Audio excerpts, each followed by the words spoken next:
All right. We have an oldie but goodie. This actually is a repost from almost 2-3 years ago already with my good buddy, Dr. Jeremy Dinkin. Jeremy is a fascinating case study, someone who came to me as an intern when he was still in chiropractic school, then left, built his own practice, and started in my coaching program making $10K a month. He has now had the major come up. He has now done over $50K in a month by himself. He has gone from a solo practice owner to now hiring an associate who's crushing it, hiring an admin salesperson who's crushing it. He has built a real and legitimate business. But I thought it'd be a really fun thing to take us back to what actually turns out to be the most downloaded episode of all time, back to 2022. I think it'll be great for him to hear, but it'd be great for all of you guys to hear because you can hear that mindset was back then and like the framework and the characteristics necessary to take it from there to where he is today with no stopping him in the future at all. So I love to do this from time to time to get you guys an older episode. It's fun for me to listen to. It'll be fun for him to listen to. And it'll be fun for a lot of you guys who are newer in my world who probably haven't gone back and listened to all the older episodes. But this was a banger and a very popular episode for a reason.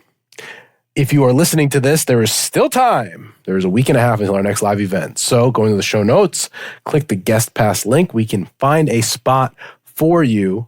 You have to be there. Jeremy will be there. He is on our expert guest panel. You can sit there and talk to him. You can talk to me. You can talk to our team. You can talk to over 100 other rehab chiros who will be in that room. I cannot wait to see you there.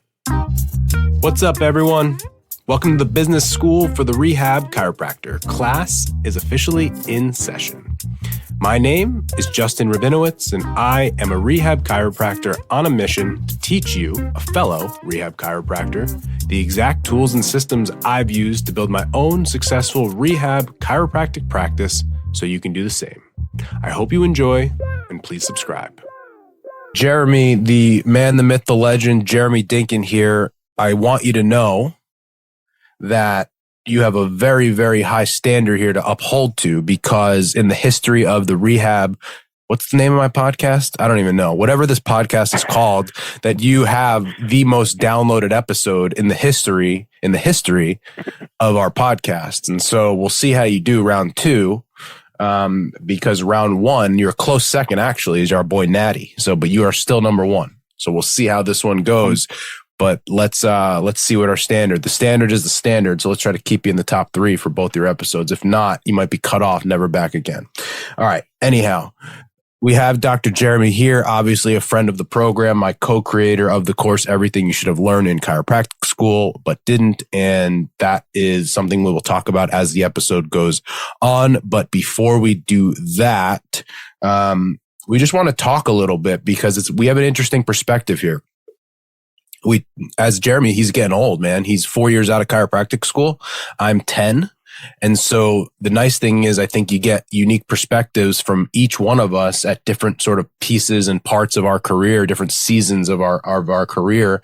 And now getting back connected with people in the rehab chiropractic community, specifically a lot of the students and new grads, it is quite unique because sort of every generation, so to speak, it changes a little bit.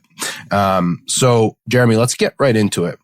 I asked you before we started to give me, 3 or 4 things that you're seeing now because you get so many students shadowing. We have our mentorship group with students and new grads, and there are a lot of things that we're looking at that we see, whether it's a false belief or something that we just wish we could scream on the top of a rooftop to let every student, rehab chiropractic student know.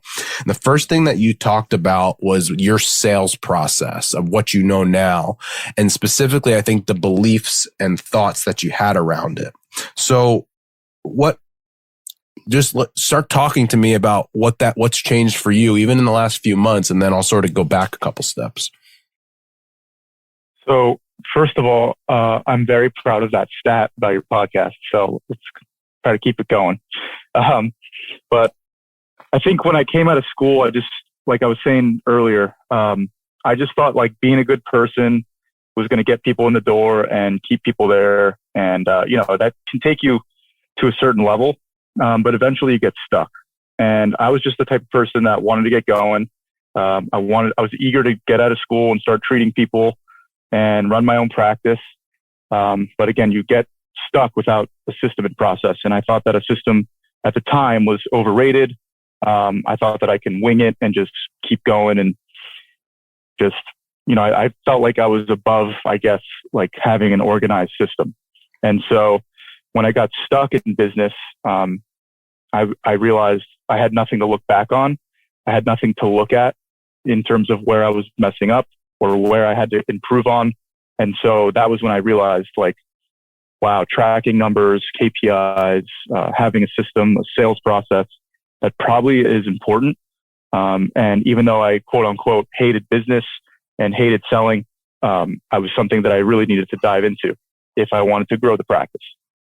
Good. So let's take each one of those, because you just said a lot of really, really good stuff. Let's go specifically into sales, right? Because we know the students, the rehab chiros in practice, one of the first things that I have to basically preach is selling isn't bad. It's not sleazy. It can be done well. It can actually be the most empathetic thing to do with people. And quite frankly, if you want to do rehab and spend time with people and practice the way you want, you don't have a choice. But the one thing you told me before we started recording was the game of opposites. So that's something that we teach in our programs, that game of opposites. So what does that mean to you? How can you, shed some light on that for a student or a new graduate?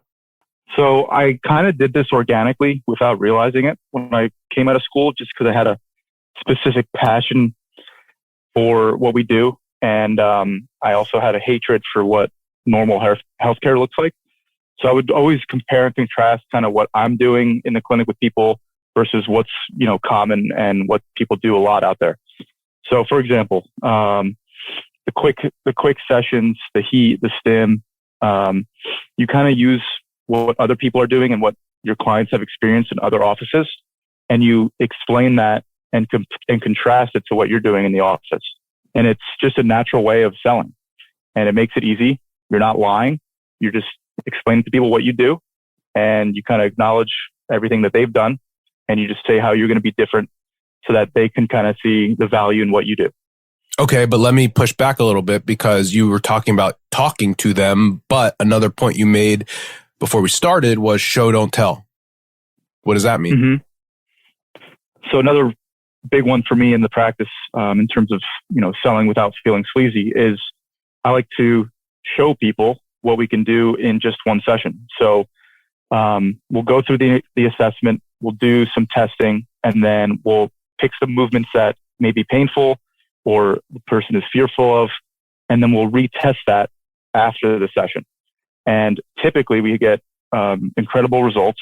And not only does that create buy-in, that person starts to kind of trust you and believe in the process. And so you're not really selling. You're literally showing them what you can do in just one session. Now imagine a full plan of care.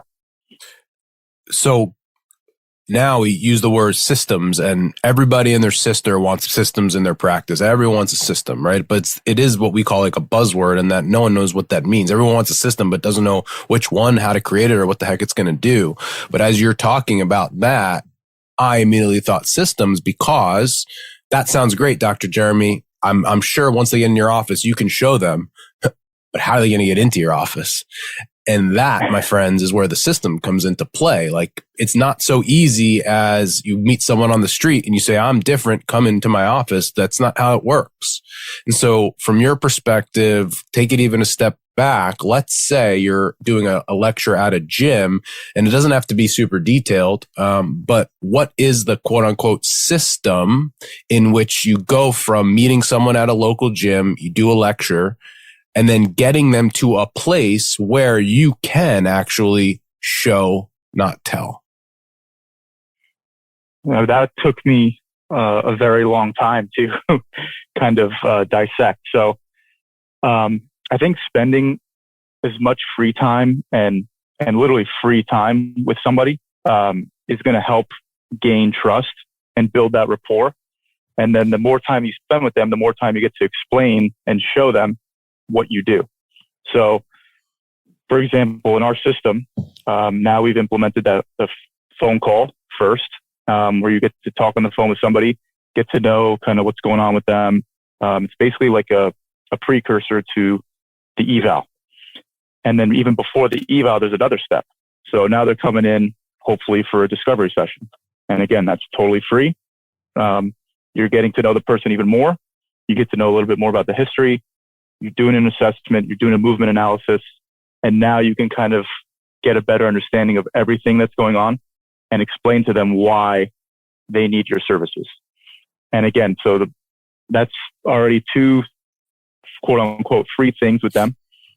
They're not paying yet. They're not investing yet, and they get to make the decision. And you're just providing them with as much information as possible so that they can make an informed decision on whether to work with you or not. Beautiful. It sounds like you're listening on the calls because you're saying a lot of stuff that we've talked about, which is awesome. But just a few points to sort of highlight there for people. In chiro school, how many professors tell you, oh, don't give away your services for free? Again, that's just not understanding business at any capacity at all, because we are in the business of trust. And if we want to have rates and prices at the levels that we do, which is sometimes people are spending $2,000, $3,000, $4,000 for care plans with us, which is expensive. It is absolutely an expense.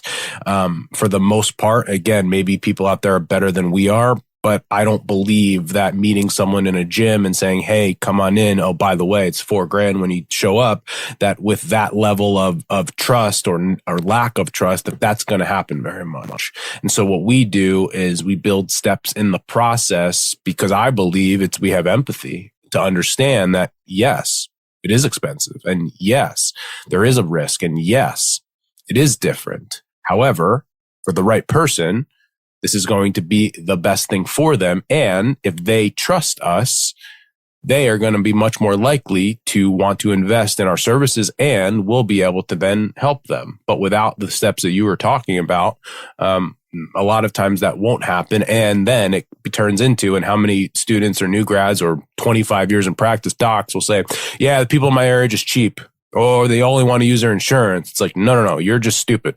Right. So I don't really mean that, but kind of. But again, I think it goes back to having empathy, right? Having empathy. So that's awesome. Now, you mentioned before when you graduated school, getting into practice, you shadowed someone like me. You shadowed other our colleagues and friends that were running a cash-based practice.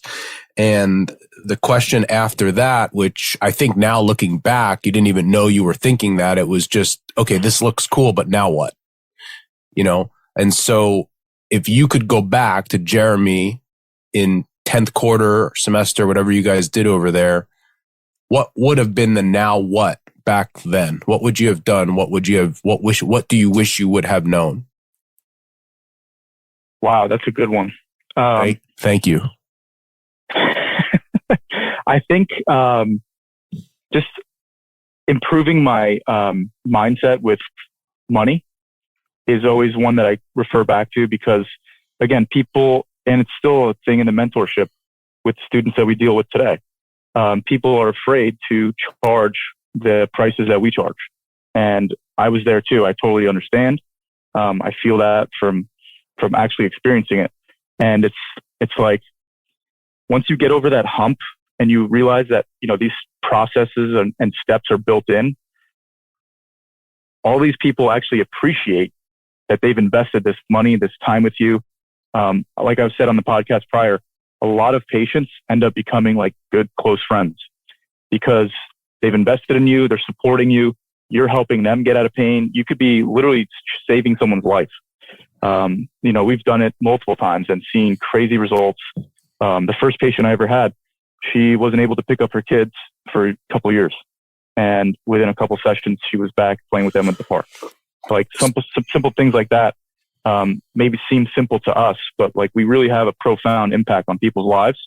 And so being able to take a step further, being able to practice how we do and spend the time that we do with patients, we have to charge adequately or else we're never going to have a thriving business and not enough people are going to get our services. So getting into that mindset and shifting out of like, oh, I think, they might think this is too expensive or, what are they going to think about this price for the plan of care? I don't know if they're going to be able to afford it. Getting out of that mindset would be my number one priority coming out of school because that definitely haunted me for even a couple of years out of school. So here's the problem.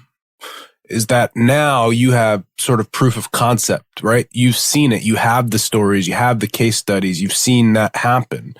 But if I'm graduating school or I'm student clinic, you don't really see a lot of cases, or I'm just graduating. I don't have that. So how can we help, or how can you speak to them or these students or new grads that don't have the experience now that you have to gain that confidence? Well, what can we do to sort of fast track that? Because right now it would have to be, unless we have some other mind frame or thought frame, it would have to sort of be the faith without results, which sometimes it is just a, hey, you got to trust me on this. But, but is there something else or something other mind frame that we could sort of inject into them before they have those results? Right. Well, that's a great point, because not everybody is going to be an amazing clinician. And we've seen that in other business groups. I've seen it personally. And so being at the top of your game clinically is super important. So that's why I always recommend, doing these extra seminars and continuing ed courses when you're coming out of school, because your clinical skills have to be on par.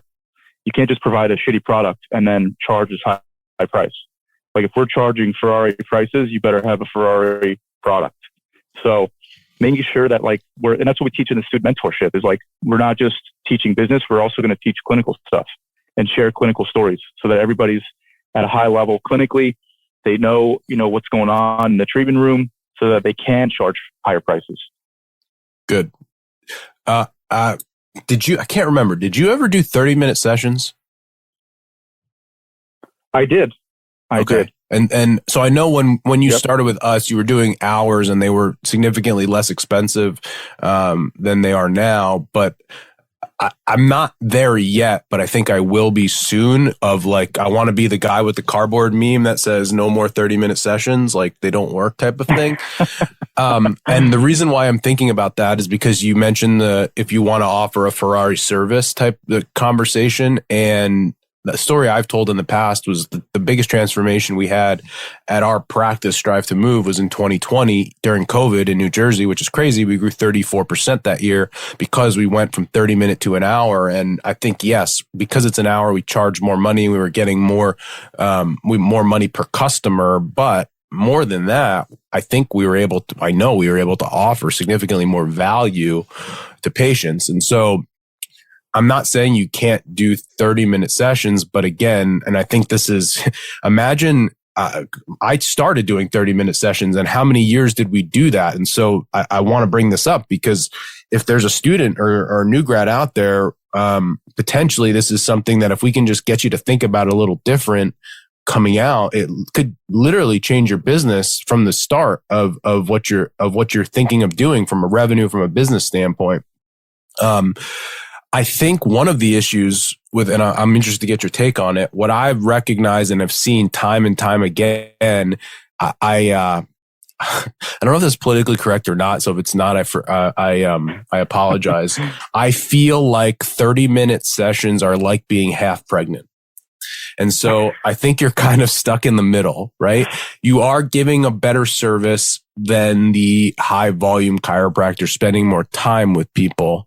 But I don't think potentially it's different enough or high enough to charge the prices that you really do want to be charging.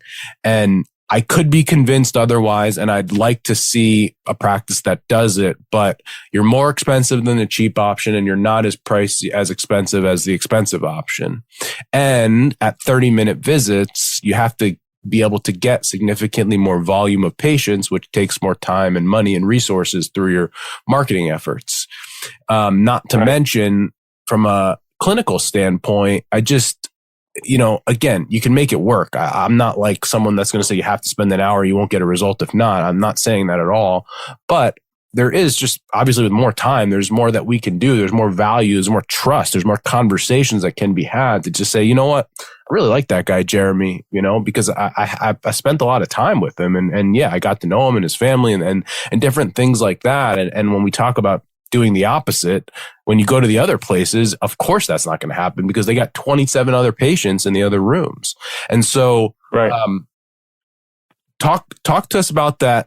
When you did 30 minutes or now I know you're strictly an hour, but I think this is an interesting point, because so many new grads / practice owners, they get started at the 30-minute mark because they want to do rehab and potentially they don't know any better. And I didn't either. And again, I think I'd have a Ferrari if I knew this 10 years ago. I got the question actually pretty recently. It's like, they asked if I did half hours and if it was strictly manual therapy and adjustments. And I said, for the people that are grandfathered in, I have a few that I do offer still to 30 minutes too, but they're grandfathered in. Like, nobody's getting that as an offer. I'm hard pressed to find that like you can do manual therapy, adjustments, and assessment and coach thoroughly through like some good exercises in 30 minutes. I always feel rushed when I try to squeeze it in. So for those people that are half hour that I still have, it's almost like just manual therapy and maybe 1 or 2 exercises. And it's not intensive exercise. For my real sessions, which is what I love to do, it's almost like strength training towards the end. So there's no possible way that we could fit that in 30 minutes. Even just setting up the weights and the exercise selection and all that stuff, it takes some time. And then you're coaching people through it. You're not just doing one set of like 5 reps. We're doing like 3 rounds of 10, 15, whatever it is. So spending the time to actually like do I still do the manual therapy. I do the adjustments, right? I do all the passive stuff in the beginning, but 40 minutes and 30 minutes on is exercise. And unless somebody's coming in and just wants the exercise for the half hour, like then maybe you could squeeze it all in, but that's rare. And so again, providing both gives me the time. I don't feel rushed. And then we get the job done and we do it efficiently. And so the people and the clients get the results they want. I get to cross off all the boxes that I want to do and everybody's happy. Right. Good. And a couple other points there that I want to make from a practical standpoint. Number one, when a patient walks in the door, if you have 30 minutes with them, the first couple minutes, ideally, you're spending time chatting, right? It's not, but if you have 30 minutes and you spend like 8, I'm looking at my watch, like I only got 12, I got to go. Like we got to get going here. Whereas when you have more time, you don't have to do that. And on the back end of that, from a clinical standpoint, if we're spending an hour with somebody, we know that one of the hallmarks of being a rehab chiropractor is that most of our clients, they want exercises to do and take home. And so spending the time to be able to go through their homework, show them how to do it, make sure that they're clear. So when they leave your office, at the most, we are typically seeing patients maybe twice a week, unless it's a acute case. And that's a lot. So there's a lot of time and a lot of quote unquote gains to be made, not in our office. And so 8 minutes on the front end, 10 minutes on the back end, it isn't like you're spending 60 minutes anyway, like doing the thing. It's still probably only 40. And then you have a good 40. The other part, and this is just very much practical because this is like guys out there, learn from us because we've done it. We see it. We know it. I see so many, and Jeremy, you're in the throes of this right now, about to transition out of it. If you start your practice, and get going with it, and you're the only one there, there's a lot more that has to happen in that hour than other than just treating a patient. And that's the part that people don't think about, right? Potentially, you've got to look at the schedule, right? You've got to make sure that they're paid up. You've got to make sure that you schedule them on the next time. You have to make sure that they show up. What if they're not there? You have to maybe send them their exercises, AKA there's a lot of other tasks. There's a lot of other hats that have to be worn, and we have to make sure that those get done. And so if you're doing a 30-minute appointment with people, now when does that happen? And inevitably, if it's just you, like it's got to happen sometime. And realistically, and again, you and I are motivated people. We're organized with a lot of stuff, but at some point you can only do so many things well if you don't have the time. And there are people that push me to do longer sessions than an hour because of that. Even especially on evals, right? Because there's a lot of things that we teach about getting patients to book their appointments and pay and all that type of stuff. And so there are people that even want more time so that they can be the doctor and then sort of be the admin all within one session and not feel, like you said, rushed to sort of bring someone through. So for those out there that are getting started, haven't started yet, about to start, like just, again, take some of these variables and factors in that you might not have considered before. Right. And also, yeah, people are going to tell you to do the 30 minutes because they think that they're trying to give you good advice. I heard from, you should just do 15-minute sessions. Just do 30 minutes. Just do the soft tissue for a little bit. Who cares? It's still money. It's still a patient. And it's like, yeah, but like, that's not my model. It's not what I want to do. So you don't have to listen to everybody. People also told me that I was never going to make it just doing cash, that I had to do insurance from a variety of people, not just family, other clinic owners. They just, you don't have to listen to everybody's advice. And so if you want to do the 1 hours like we do, by all means go. And if you want to do the half hours, by all means, but you don't have to do anything. Good. Yeah. And to your point of not only is it what you want to do, this isn't just a chiropractic thing about building a practice in a way that's going to help your perfect client, about being very specific, because again, we all sort of have it at some point in our life, that scarcity mentality, and sometimes we never lose it. But we always say the riches are in the niches. I've talked to you guys on the call the other day, and I'll share it with the audience.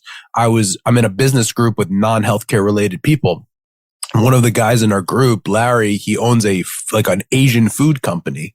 And in 1 year, he's a distributor, a food distributor. 1 year, they went from like 350,000 in revenue to $1 million in revenue. Sorry, dropped something. He went from 300,000 in revenue to $1 million in revenue in 1 year. And I was having dinner with him the other night, and I said, Larry, what did you do? And he said, we simplified. He said, we stopped distributing to the mom and pop stores, the smaller accounts. They were the ones that gave us the biggest headaches, and we made the least money on them. We were trying to innovate and do all these other products, and we went back to the core of what we did best, and we just started focusing on that. And so growth was in simplification. Almost without fail, and this was, Jeremy, this was you as well. The first thing that I do with most people when I start the process with them is get them to have less options. Probably 75% of the time I've done it. Like I go on the websites of clients and I'm all right, let's get rid of this. We got 3. You got 17 things here. And so what I tell people always is you want to give people a choice, but not too many. It's overwhelming.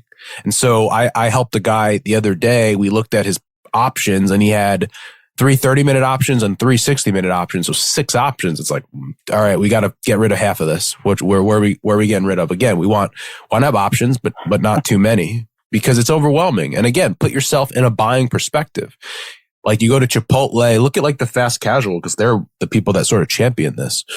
You look at Chipotle, you have options, but not too many.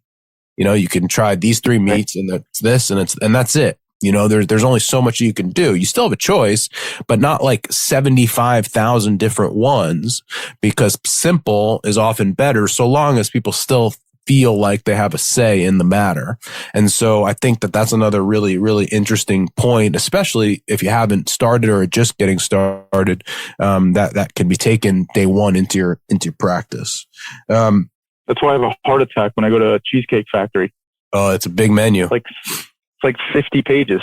Big menu. They have got a big menu, but they also have a big restaurant. I mean, forget about that. Not only is it a big menu, but you could order 40 different pieces of cheesecake. Yeah. What's your favorite? What's your favorite one? Oreo, without a doubt. Wow, that was very fast. How many have you had? That's the question. Oh, true. I haven't had that many. So the classic Oreo raspberry. I have to see the menu again. I think a classic is good. I'm conflicted on, like, do you think like a chocolate peanut butter, is that actually cheesecake? I mean, it's good, but is it actually cheesecake? I don't think so. No, it's not. It's not. Well, why? What would you consider Oreo to be cheesecake, or is that just cake that happens to have cheesecake flavor? Yeah, see, that's kind of like cheating. I agree. So the original, the one that you had at the Italian place was great. Yeah. Hey, guys, that's a little, if you want to come to our mastermind event for no other reason, then we have good desserts there. But the problem with that, so Saturday, I picked the menu. Saturday, I did a fruit plate. Sunday, I said, all right, I'll give them a little treat here at dessert. And then as soon as the dessert ended and we went into the next section, half the freaking audience was sleeping. So that ain't happening again. I could literally, like, it was like your dad. Oh, my dad passed out. I thought my dad, I went up to him after. I said, I think we're in Temple for Rosh Hashanah, because every year at Temple, he falls asleep in the middle of the thing. I mean, I thought that we were I was like, hey, am I keeping you up, for God's sakes? And it was like classic. My mom makes him come to do it. Meanwhile, he's like, I'm passed out halfway through. He wants to be somewhere else, but classic. I was literally like staring above people's heads as I was lecturing, thinking, imagining that I could see their glucose like monitors of, all right, they were at like 185 and they're dropping down to like 80 and everyone just passes out in the middle of the lecture. Yep. All right. Anyhow, let's get back on task here. Last thing. So you talked about hitting that wall. And as I've always said, the first sort of your class, I would say, of mentorship clients or mastermind clients that came to me, you guys all sort of started at the same time. And what I found was you all sort of got stuck at the same place, where you were in practice somewhere between 18 and like 36 months. You had hustled your ass off to get the thing off the ground, and then you got stuck. And so, as you know, one of my main jobs in coaching and helping people, and now you are in a similar position, is trying to help people see the next step of like kind of forecast where the problem is going to be before it happens. And so, you know, that for all of us, one of the things when we are at zero and just trying to get it off the ground, we can't see past that. And now having the foresight to see the next step, potentially we can help people not get stuck at that, like whatever it is, $8,000 to $12,000 mark where you're running out of time and you don't have enough money to grow, which is where most people end up getting stuck, as we've seen in this rehab chiro space. So what was it that, looking back, would have prevented you or allowed you to get out of that barrier? That what tools did you have to sort of climb that wall? So coming out of school, again, you just want to go. I wasn't tracking, or I wasn't, I was looking at the wrong things. So if you want to just look at patients on the schedule and money in the bank, you're already on the wrong path. And that's what I was doing. So I wasn't paying attention to the important stuff, which I had done in the beginning. And then as you get busier and busier, you kind of like slowly let go of those things and you stop doing them. So again, huge mistake. I was like worrying about people on the schedule. I was worried about money in the bank, and I stopped doing the tasks that were helping my business grow from the ground up.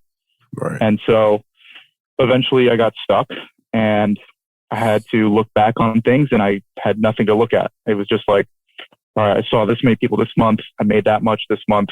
Like, where am I going wrong? I had no idea. Mm-hmm. And so having a structure now and KPIs that actually matter, I'm not just looking at financial. I'm not just looking at patients on the calendar. That's actually, I don't even look at those things anymore, really. Well, you looking do. At the other things that actually matter.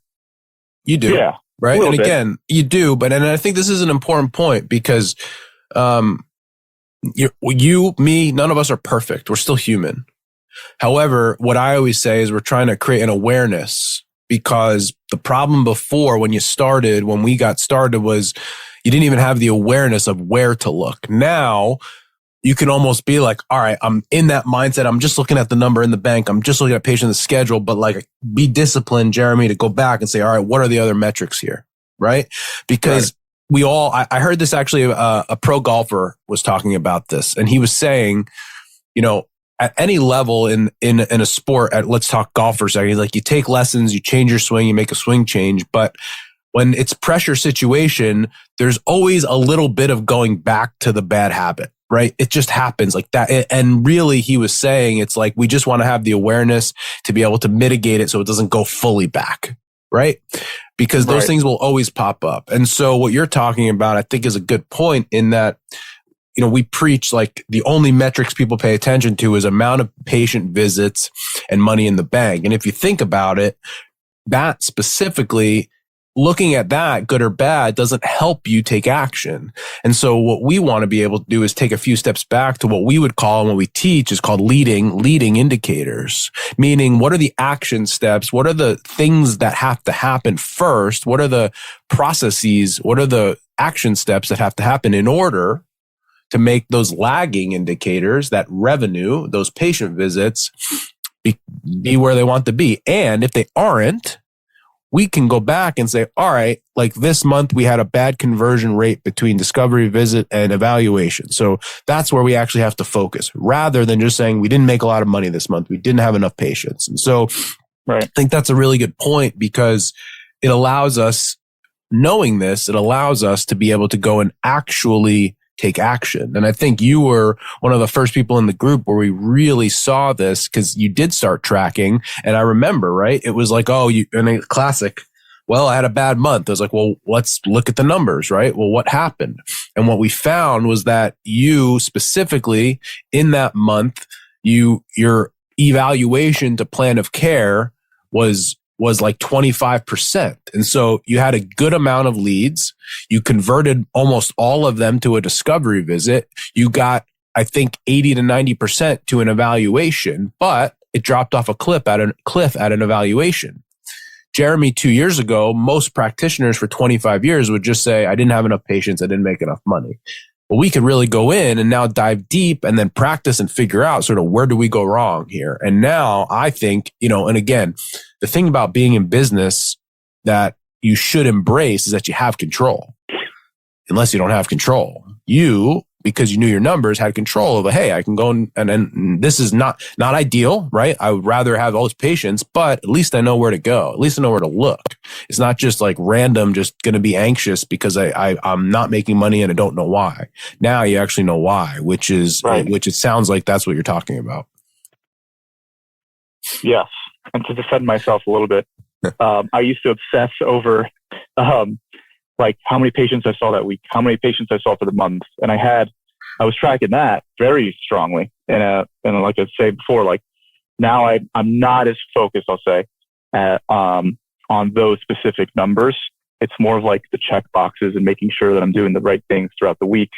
That doesn't necessarily mean patients on the schedule. Right. And it's honestly liberating, because for 2 years and a half, I was obsessed with those numbers. And like I had to get to a certain number for patients for the month, and I had to get a certain number for the week. And if I didn't, I was super stressed, right? So now it kind of takes that stress off of you, because you're doing the other steps properly, and that's going to help eventually get your numbers up. Good. Yeah. So, and then just the last point on that, again, looking at it one step further, because so many people are just trying to get started and then they want to grow to where you are. But now you're in the position where you're about to grow the business. And as I've always preached to you, it's like being a parent, whatever you think or do, right? Your kid's probably going to think or do. And so when you own a business and you're the leader of that business, whatever you think or do is what your team is going to think or do. So if we're having a bad month, we only made this much money, then your team is going to feel that too. If you focus on the numbers that we can control and taking action and making sure that we know what the numbers are to be objective about it, it's not you're doing a good or bad job. It's like, here's what the numbers say. It, I think, changes or establishes rather the culture of the business. And, in our company, we have about 12 to 15 people now. And for the most part, outside of when like craziness happens, it's pretty drama free, because it is a culture that's built on what are the objective measures of the business. And from there, then we can figure out how we think and feel about them. So as I always say, it's like, first tell me what the numbers say, then let's talk about what we think and feel about them. Most people are the opposite in that they just think and feel about things that don't actually exist or might not really exist. And then they just live in this world of emotion. And we all know when you get emotional, then you get stupid. All right. Yep. So we launched our first version, our first iteration of everything you should have learned in chiropractic school, but didn't, a few months back, 7-week course. And to our surprise, it was an amazing turnout. We had over 30 people join in the first cohort of that course. And we have about 20 that stayed with our program to continue on in a mentorship program. Because of that, because of the turnout, we are going to be launching it again. So at the time of this recording, we are going to be a little bit more than a month. We believe the first day of the course will be November 1st. And before that, at the time of the release of this podcast, and you'll get the link will be in the show notes here, and I'll announce it in addition, and you'll see it on our socials and all of that. We are building a wait list for this course. I will tell you right now, the wait list is it's about 30 names already, and we really haven't even advertised it or published it at all.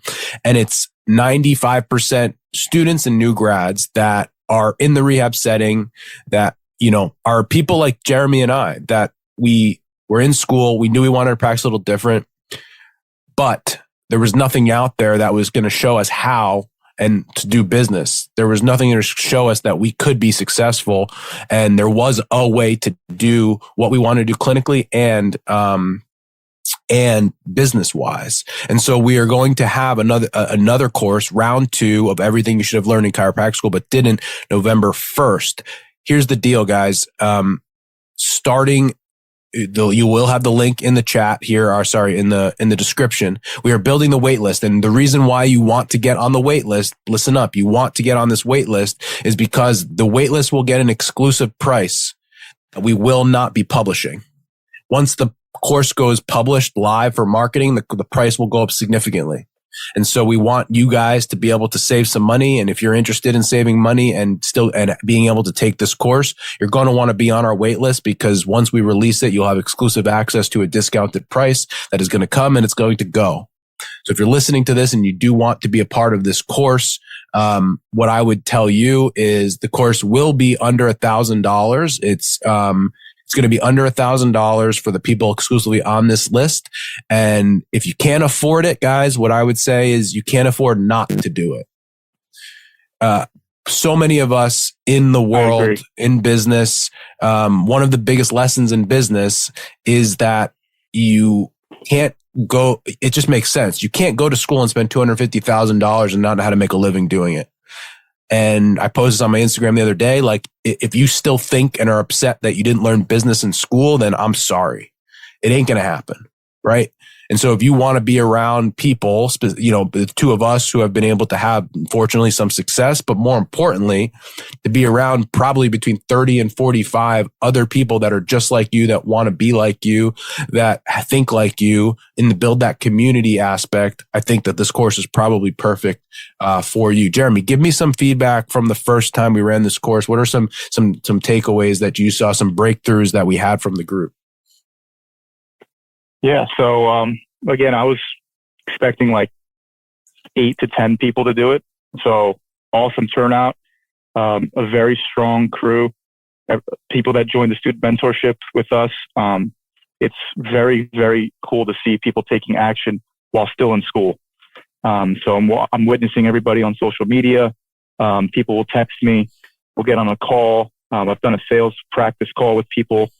It's just been awesome to see people taking action and taking the steps they need to do so that they can open up their practice right out of the gate. And so even on top, awesome. Even on top of that, Jeremy, a lot of the rehab chiros that want, or students that want to be rehab chiros that are in school now, kind of do a side job of training.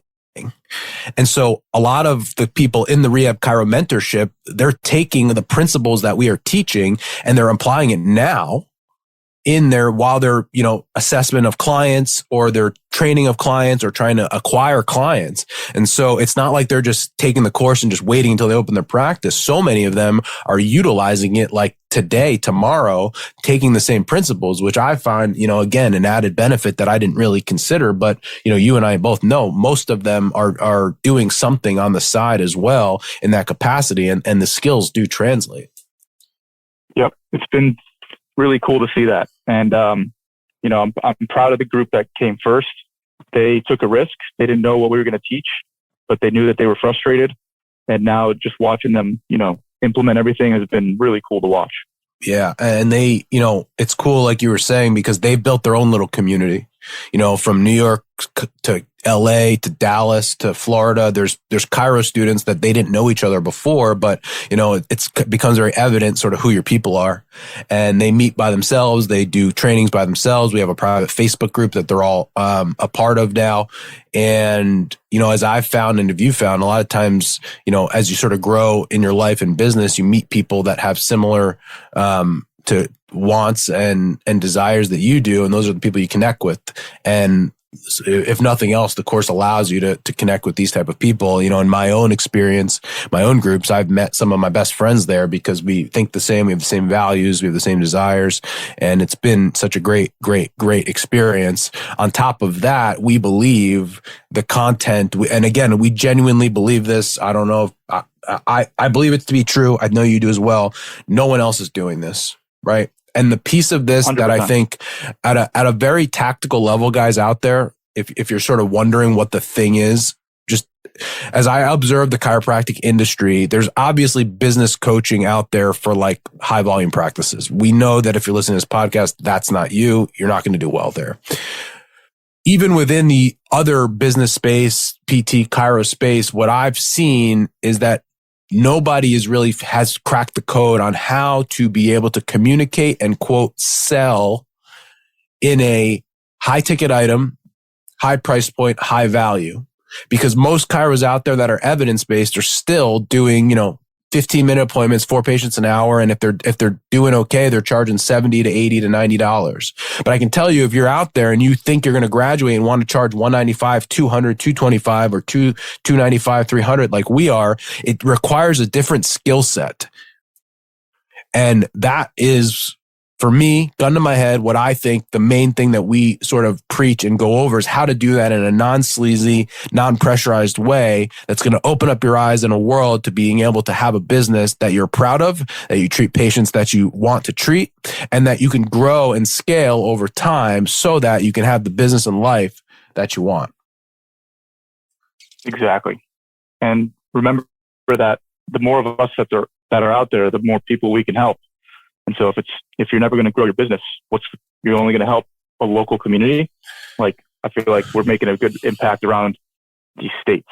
I think, and the next point too, Jeremy, is, and I preach this to you guys, I believe my job and subsequently now your job is the only way that we sort of change this profession as a whole is that we have really strong businesses so that we have the profit, we have the money, we have the resources to be able to go and hire associates and new grads and bring them into a really good setting where they can learn and grow and make a fair wage and make a living.